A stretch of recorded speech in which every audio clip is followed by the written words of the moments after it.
Então agora a gente vai falar sobre a teoria clássica dos testes, uma parte que a gente chama de o equivalente a análise exploratória de dados ou estatística descritiva no ramo de estatísticas educacionais. Então a gente tem instrumentos simples, mas que são extremamente úteis e informativos quando a gente começa a parte de análise de dados educacionais. Eu vou falar desses instrumentos simples, fazer um vídeo curto para a gente começar nesse tema. Bom, então, sobre a TCT a gente tem uma ferramenta muito útil e que tem vantagens e tem limitações. Por exemplo, ponto 1, os resultados são baseados em scores, e aí eu vou introduzir a linguagem. O que é score? Score é o número de acertos, simplesmente, número de acertos de um teste. Isso a gente vai chamar de score, tá? Pode ser em termos da proporção de acerto, pode ser uma proporção em que cada item tem um peso, então na verdade acaba sendo uma média ponderada, um score ponderado. E ponto 2, avalia-se algumas características dos itens, por exemplo, a dificuldade do item. O que é que a gente vai chamar de dificuldade do item? A gente já sabe quanto maior, mais difícil for o item, menor a proporção de acerto. Isso é muito trivial de se entender, mas há outras características. Por exemplo, a discriminação, que é, sim, o quanto o item consegue diferenciar alunos de níveis diferentes. E acerto ao acaso, que é muito mais uma coisa de tri, mas da parte inferencial, que se chama a teoria da resposta ao item, mas que também efetivamente tem uma componente na TCT. Também tem que os resultados, uma outra característica da TCT, os resultados do teste propriamente dependem de dois itens respondidos. Por exemplo, se a gente considerar dois níveis, o final dos anos iniciais do fundamental, que é o quinto ano, e o final dos anos finais do fundamental, que é o nono ano. Tá? Então a gente tem os anos iniciais, os anos finais do fundamental e depois a gente tem o ensino médio, com 3 anos. Se eu aplicar testes diferentes para o quinto ano e para o nono ano, e digamos que ambos acertem 100%. Tudo bem, cada um vai ter uma nota 10 no seu nível. Você pode dizer que os resultados são comparáveis? Não. Na verdade, é o quinto ano, ele tem uma nota 10, se for olhar score na escala 0-10, relativo ao quinto ano, o outro é relativo ao nono ano. Então, essas notas não são equiparáveis e os resultados dependem daqueles itens propriamente. Se fossem eventualmente outros itens, outras questões, que aqui naturalmente a gente vai chamar de item, os resultados poderiam ser diferentes, estatisticamente diferentes. Tá? Os itens fáceis e difíceis, normalmente eles têm o mesmo peso na TCT, não tem ponderação. E a gente sabe na nossa vida que quando a gente vai em qualquer lugar, coisas diferentes, uma laranja maior e uma menor, a gente muitas vezes dá preferência para aquela maior, porque ela, de certa forma, nos encanta mais. Então, ou por outro lado, coisas que valem, que são mais difíceis de conseguir, têm um peso maior. Ou seja, você pegar um punhado de areia e um punhado de ouro, será que eles têm efetivamente o mesmo valor? Não. Aquele que é muito mais difícil de conseguir, ele acaba tendo um valor agregado maior. Isso é assim na nossa vida e é assim também nos testes. É claro que é muito fácil contar bolinha, certo, errado, certo, errado, certo, errado, mas isso causa, no geral, uma injustiça muito grande na hora de comparar resultados. Mas a TCT é a parte fácil, a parte tranquila. Então, ela se propõe a ter instrumentos simples para gerar resultados e muitas pessoas precisam basicamente disso. Ponto 5. Mesmo que os elaboradores atribuam pesos aos seus itens, eu digo, isso aqui, na minha opinião, é muito mais difícil, então eu vou dar um peso maior. Aquele é fácil, eu vou dar um peso menor. Isso não funciona na prática, tá? Não funciona na prática. Ponto 6. Não permite comparar indivíduos que realizam provas diferentes. Ou seja, eu posso ter provas completa ou parcialmente diferentes e a TCT ela não visa gerar scores que sejam comparáveis. Esse tipo de situação acontece muito nas avaliações educacionais. Para vocês terem uma ideia, existe o sistema de avaliação da educação básica, que é uma das principais, a principal em nível nacional, avaliação, cujos alunos do quinto ano, do nono ano e do terceiro ano fazem essa avaliação. E eles são os finais de ciclo, efetivamente. E para cada um desses níveis são preparados 21 tipos diferentes de prova. Tá? Existe toda uma estrutura baseada em um esquema que a gente chama de BIB, blocos incompletos balanceados, e, em suma, geram provas diferentes. Se são provas diferentes, será que a gente pode comparar as notas dos alunos? Na prática, com a TCT, a gente não deve fazer isso. Tá? Com a TRI, a gente pode fazer isso. Nessa mesma linha, a gente vai para o ponto 7, que ela não permite criar uma escala única de comparabilidade, porque não são comparáveis os resultados ali com a TCT. 8, ela tem o maior erro de medida, erro estatístico de medida, já que toda medida efetivamente tem associado um erro padrão, que a gente chama, ou um erro de medida. O da TCT é maior do que da TRI, por exemplo. E ponto 9, a TCT é estatisticamente menos poderosa, baseada em muitas coisas da chamada estatística descritiva, ou análise exploratória, enquanto a parte inferencial, que a TRI é muito mais complexa, porém muito mais poderosa. E aí tem várias outras características que a gente fala depois. Bom, algumas medidas de interesse na TCT são, por exemplo, o coeficiente de dificuldade do item, que aqui vai ser simplesmente a proporção de acerto. Pura e simples. Proporção de acerto para a gente não complicar. E um outro muito importante é a discriminação do item, ou seja, o quanto ele consegue discriminar, ou seja, diferenciar indivíduos de níveis diferentes.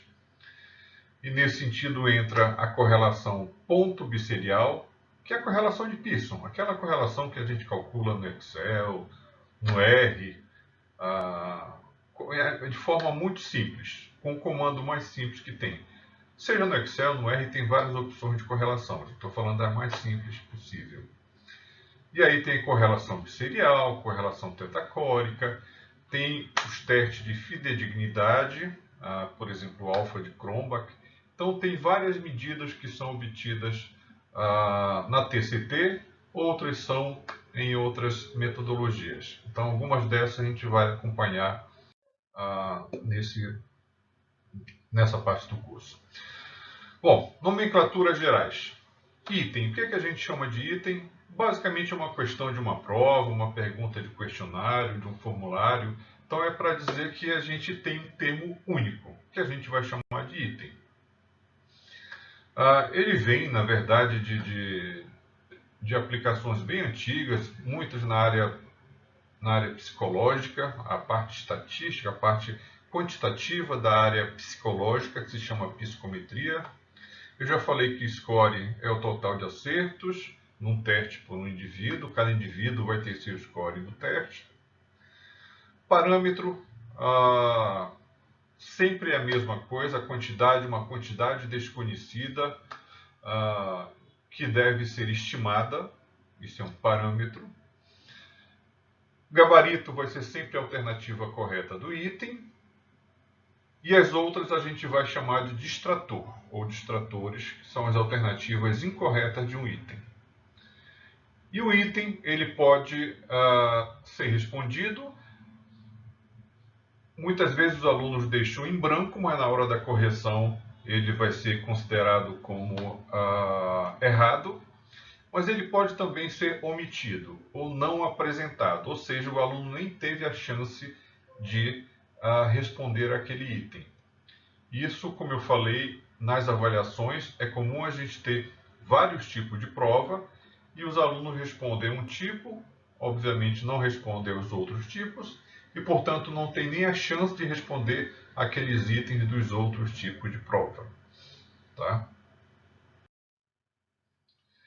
Por dificuldade do item, proporção de acerto, simples de calcular, depende basicamente do número de indivíduos que respondeu corretamente ao item, vamos chamar de SI, dividido pelo número total de pessoas que receberam esse item. Tá? Ou seja, eu posso ter uma avaliação em que muitas pessoas receberam esse item, no caso do SAEB, mas uma quantidade muito maior não recebeu esse item.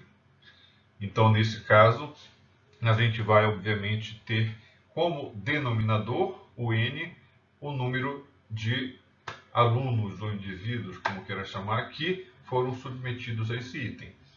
Então, a proporção de acerto nada mais é do que o número de indivíduos que respondeu corretamente ao item dividido pelo número de indivíduos submetidos ao item. Tá? Como eu falei, observação, geralmente trata-se como respondidos incorretamente aqueles deixados em branco ou com duas respostas, rasurados, etc.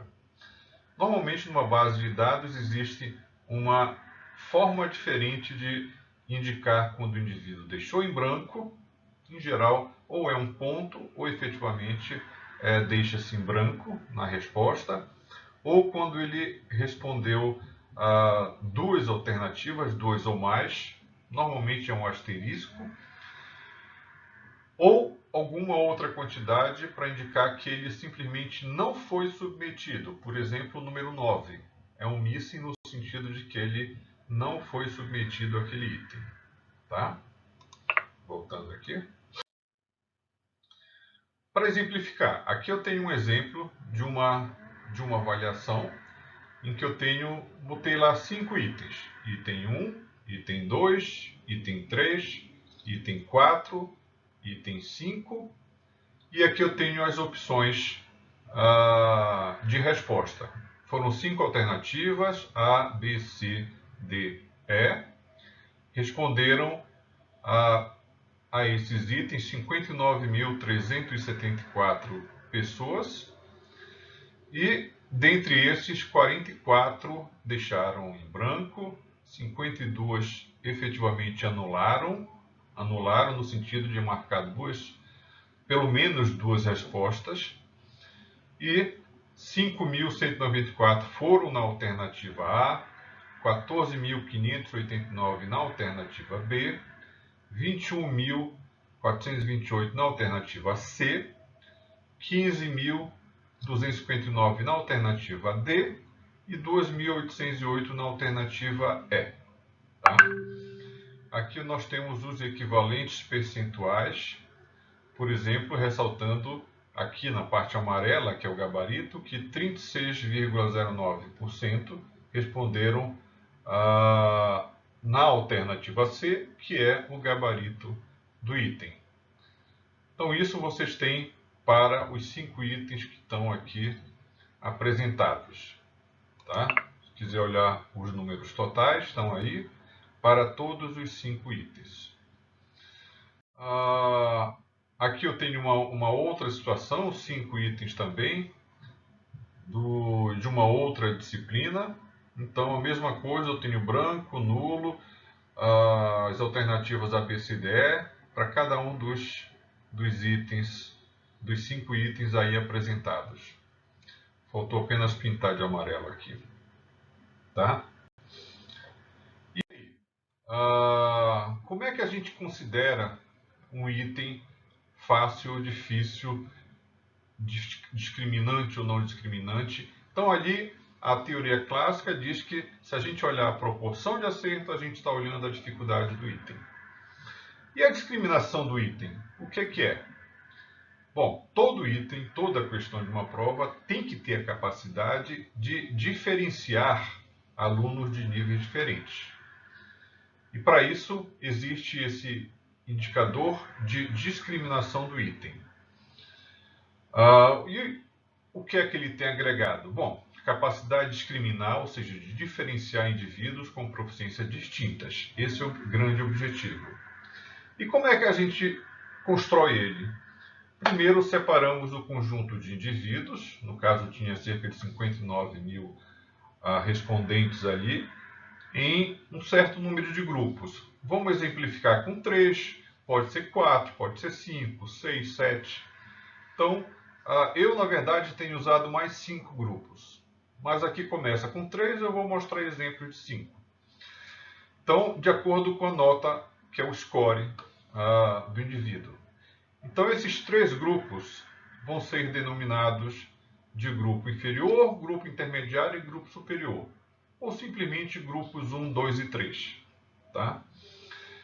E o grupo de desempenho superior vai ser aquele formado pelos 27% de maior desempenho, o grupo inferior dos 27% de menor desempenho e o intermediário os 46% no meio.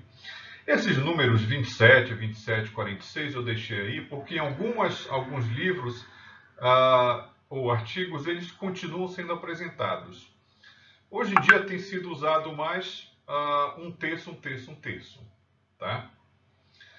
Por que vieram os 27? Porque se a gente considerar que a distribuição, digamos, das notas é normal, então a gente espera que separando em 3 grupos fique uma linha bem reta entre os percentuais nesses 3 grupos. Mas se olhar um terço, um terço e um terço, fica relativamente bem próximo da reta, então eu acho melhor manter um terço, um terço, um terço, porque se a gente resolver dividir em 4 grupos, aí fica um quarto, um quarto, um quarto, um quarto, então em 5 grupos, 20%, um quinto em cada um, então fica uma coisa mais fácil da gente controlar. E como é que a gente descobre qual é a nota que vai ter que definir esses grupos aí? Em algum momento tem que dizer, quem acertou até tantos pontos vai ser do grupo 1, de tanto até tanto vai ser do grupo 2 e ali do grupo 3. Então, como eu falei que são os 27 pontos, então, para exemplificar aqui, nesse conjunto de 59 mil respondentes, eu peguei e montei aqui uma tabela de acordo com o número de acertos. Então, dos 59 mil, quantos acertaram 0 pontos? 6 indivíduos. Tá? Eu estou olhando somente o conjunto daqueles que participaram e responderam a essa prova. Foram 6 indivíduos que acertaram 0 pontos. Quantos acertaram somente 1? 2 indivíduos. Quantos acertaram 2 dos 50 itens? 1 indivíduo. Quantos? 3. E assim vai. Então aqui a gente tem a distribuição de acordo com o número de acertos. E com essas frequências eu construo também aqui na terceira coluna a frequência relativa, ou seja, os percentuais. E na quarta coluna eu pego os valores acumulados. Então eles vão sempre acumulando com todos os anteriores. Isso é o suficiente para a gente dizer, olha, olhando aqui para os 27,77, eu quero que o grupo 1 seja aquele que tenha 27% de menor desempenho. Então, se acertar 18 pontos ou menos, é por isso que é acumulada, 18 pontos ou menos, eu tenho 27,77% das pessoas. Então, eu digo, olha, 18 é aquele que vai me definir o grupo 1, o grupo de desempenho inferior. Bom, da mesma forma eu posso olhar para a parte de cima. Então eu quero pegar os 27% de maior desempenho. Então, 27% de menor desempenho, 100 menos 27 vai dar 73. Então, se eu quiser os 27% para cima, eu tenho que olhar para 27 pontos ou mais. Então, se eu olhar para 27 pontos ou mais, eu tenho o conjunto de respondentes, os 27% de maior desempenho. Então, com isso, a gente definiu os 3 grupos. Então, pegamos os valores mais próximos, nunca vai dar exatamente 27, nunca vai dar 73, ou se usarmos um terço, nunca vai dar 33% exato, ou 66% exato, mas pegamos aqueles valores mais próximos. E aí, nós temos aqui o valor de pontuação que define o grupo 1 é 18 pontos, e o valor que define o grupo 3, no caso, é 27 pontos. Tá? Tá aqui os 27 que define o grupo 3. Então, basicamente é assim que a gente define o grupo 1, de 0 até 18 pontos. O grupo superior, 27 pontos ou mais. E o grupo intermediário vai de 19 até 26 pontos. Então, fechou? Definimos os 3 grupos para a continuidade da análise. Tá?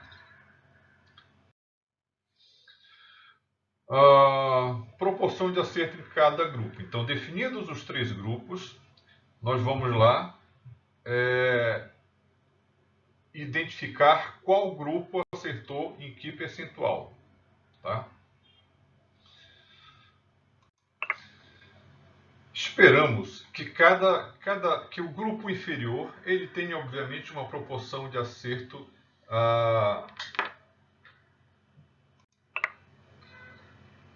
que o grupo inferior tenha uma proporção de acerto menor do que o grupo intermediário e que o grupo intermediário tenha uma proporção de acerto menor do que o superior. Claro, afinal o superior é o superior, então ele deve ter uma proporção de acerto em cada item melhor do que o intermediário e este melhor do que o inferior. Então, se eu denominar PSUP como o percentual de acerto no grupo superior, PINT, tá? Percentual de acerto no grupo intermediário, e PINF, o percentual de acerto no grupo inferior, então eu vou ter essa relação aqui. Então eu vou ter que o PINF é menor do que o PINT, que é menor do que o PSUP. Então essa relação deve ser mantida para cada item se houver realmente coerência nos resultados. Parâmetro de discriminação. Como é que a gente calcula o parâmetro de discriminação, estimativa desse índice de discriminação? Quanto maior for a diferença entre um PSUP e um PINF, maior será o potencial de discriminação do item. Então nós adotar esse índice de discriminação como a proporção de acerto no grupo superior menos a proporção de acerto no grupo inferior. Isso é padrão quando a gente tem 3 grupos, mas ele pode ser mantido quando a gente tem 4, 5 grupos. Quanto maior a definição, o número de grupos, maior tende a ser essa quantidade, porque ele acaba tendo conjunto de indivíduos cada vez mais no extremo, seja o extremo inferior, seja o extremo superior. E existe até uma escala para a interpretação desse item. Tá?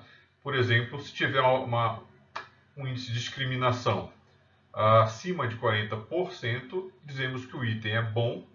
Se tiver entre 30 a 39, ele está bom, mas está sujeito a algum aprimoramento. Se tiver entre 20 a 29, diz que é um item marginal, sujeito a reelaboração. E se for abaixo de 19% de acerto, ou seja, abaixo de 1/5, basicamente, o item é deficiente e deve ser rejeitado porque tem um problema muito sério com esse item. Então, essas são as características principais no que se refere ao parâmetro, à discriminação do item.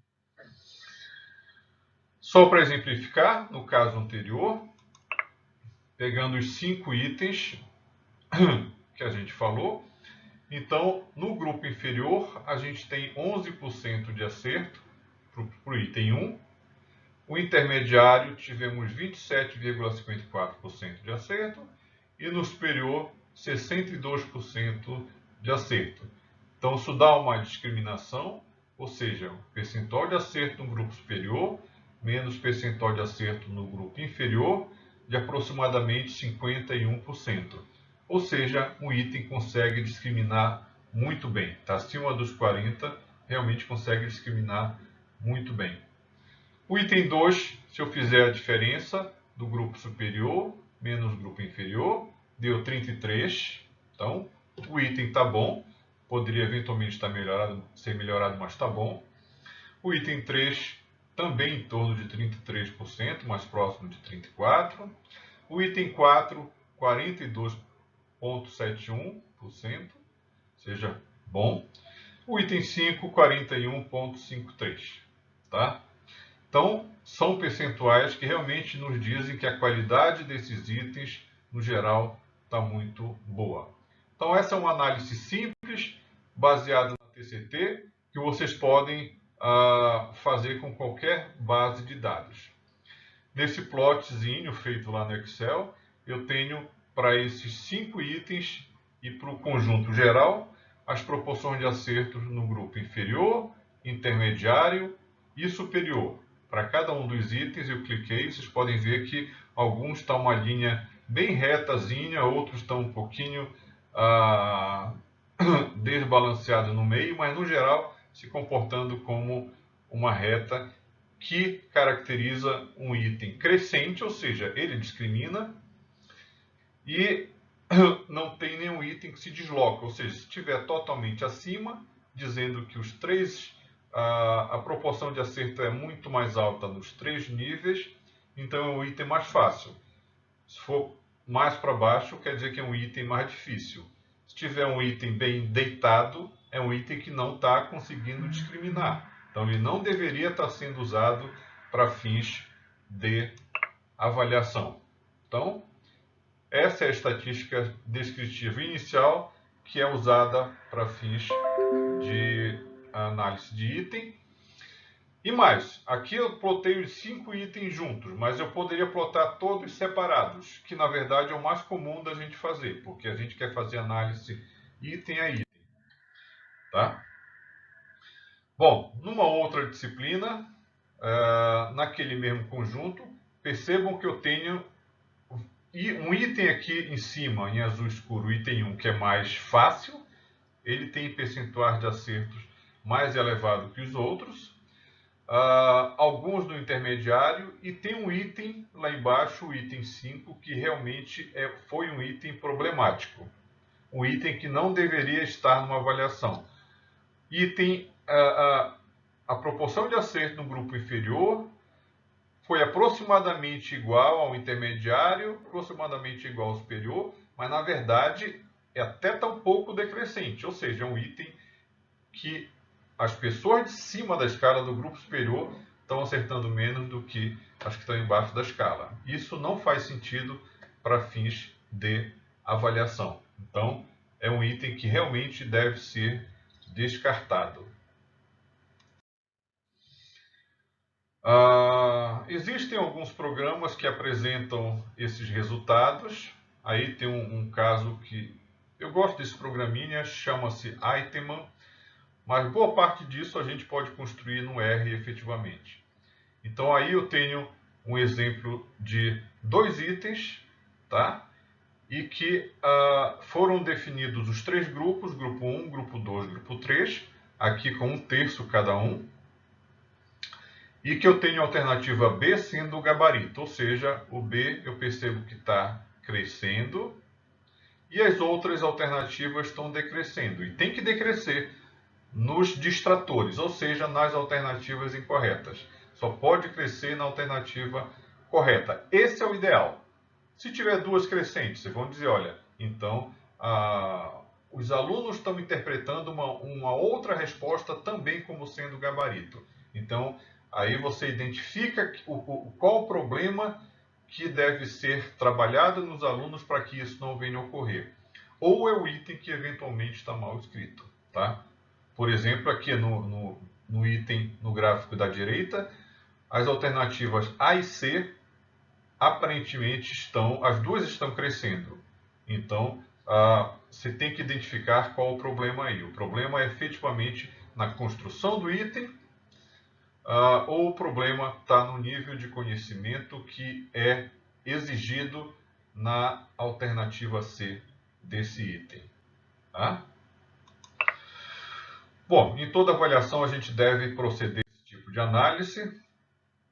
E aqui tem, por exemplo, um dos itens e tem um monte de estatísticas que são calculadas para cada item efetivamente, e a gente depois vai entrar em detalhes sobre esses casos aí. Enem, por exemplo, só ressaltando aqui os resultados do último Enem. Esse aqui foi um item de CH, Ciências Humanas, do caderno azul. Foi o 8º item do caderno azul de Ciências Humanas.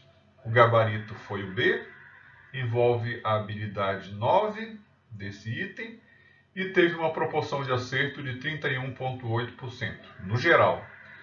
É no geral, mas como é que se comporta quando a gente define grupos? Cada grupo tendo 20% dos alunos. Eu posso ver que o B, aqui, ele está crescendo e as demais alternativas estão decrescendo ou ficando estável, então não tem problema. O item está legal, está muito bom. Tá? Todos são assim? Não, não dá para dizer. Alguns são um pouco diferentes. Por exemplo, nesse aí também, que foi o 10º item de CH, o gabarito foi o A, e eu botei uma bolinha verde para indicar que realmente o item está de acordo com o gabarito. Se uma distratora estivesse crescendo, então aí ia ter uma bolinha vermelha, possivelmente. Se tiver alguma outra, vai ter uma bolinha amarela, para indicar que pode eventualmente ter duas crescentes e assim por diante. Vocês podem ver que nesse item, o 10º de CH de 2019, a alternativa B foi aquela que atraiu muita gente. Mas quando chega lá nos grupos finais, particularmente no 5º grupo, o grupo de maior desempenho, há mais gente indo na alternativa correta, que é o A, do que na B. Então, é um item que quem está no grupo 3 e grupo 4, o grupo 4 já começa a identificar a diferença entre as alternativas B e A, enquanto as alternativas demais ficam todas lá embaixo. O grupo 4 já identifica, o grupo 5 realmente já tem um nível melhor para identificar, os demais grupos não. Em geral, estão indo lá na alternativa B predominantemente. Tá? E aqui eu coloquei outros itens, o primeiro de matemática, está muito bem, está verdinho, está ok. Isso eu construí com códigos do R puro. Tá? O segundo gráfico superior da direita tem até uma bolinha amarela indicando que pode ter algum problema. Na verdade, tem dois itens crescentes aí, duas alternativas, a B de bola e a E, ou seja, o gabarito é a E, tudo bem, está crescendo lá no final, você vê que ela está realmente aparecendo mais do que as outras, mas a B também está crescendo. Então, a gente tem que identificar qual o problema, é do item ou é de conhecimento que está levando a isso. No item esquerdo inferior, ele é de Ciência da Natureza, número 5, 5º item do caderno azul. Azul para mim é sempre a referência. O gabarito é o A, habilidade 9 e uma proporção de acerto de 15,6. A gente pode ver que é um item que do 4º para o 5º o pessoal se destaca mais. Mas é um item que está todo mundo embolado, então é uma habilidade, é um conteúdo também que o domínio ainda está muito pequeno. E no item de Ciência da Natureza, número 38, caderno azul, o gabarito é o E. E dá para ver que o E é o que se destaca lá no final, ou seja, também um item difícil, ele se destaca, então provavelmente o conteúdo está ok, mas grande parte do pessoal está indo na alternativa C. Então realmente o estatístico tem que dizer, olha, esse é um conteúdo que precisa ser bem trabalhado. O pessoal está indo na C e tem que mostrar o que é que na C está sendo desenvolvido de forma incorreta. Tá?